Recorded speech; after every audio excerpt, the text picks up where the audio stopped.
with the wide expanse of the Austrian highlands, and its beauty is incomparable.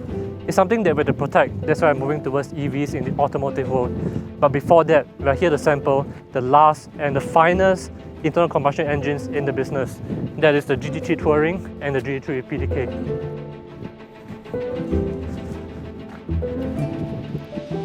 These two GT3s look different, but they are surprisingly similar underneath. The core is a naturally aspirated Boxer 6 from the 911 GT3 Cup with just over 500 horsepower. We just don't see many of such engines today, even within the Porsche range.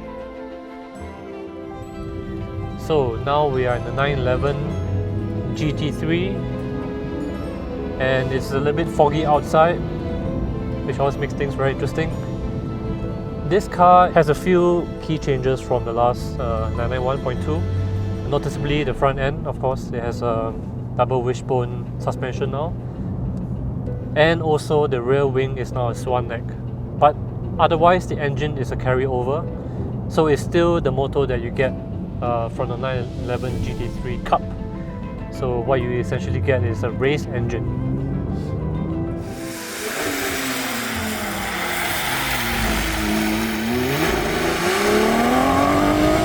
Now in the tighter corners, the steering of the 911 GT3 can feel a tad too light, but show it smoother flowing roads and it feels super direct, super precise. And I think that's what we really want from a GT3. Now the gearing of the PDK is rather long, but again it's not a huge amount of problem. There's just so much breadth to the engine, revs all the way to 9,000.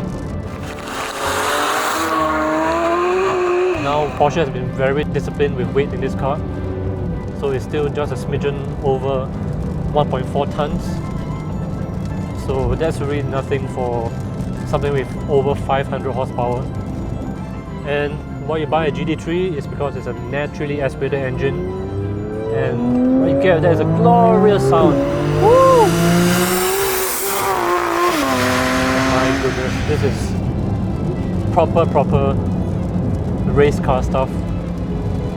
So now we will switch over to the GT3 Touring and we will go on the same set of roads. So let's find out what are the differences between the two cars. It'll be really interesting with a manual gearbox. Purists will love the GT3 Touring with its unfettered 911 shape. In the 992 generation, it is available with both PDK and a manual gearbox. Is it a better GT3 because of it? I'm about to find out. So we just switched over to the 911 GT3 Touring, and mechanically this car is the same as the normal GT3. The biggest difference is not because it's a Touring, but because it has a manual gearbox. So this is a 6-speed versus a 7-speed PDK. So you tend to find yourself shifting less and holding on to the gears longer.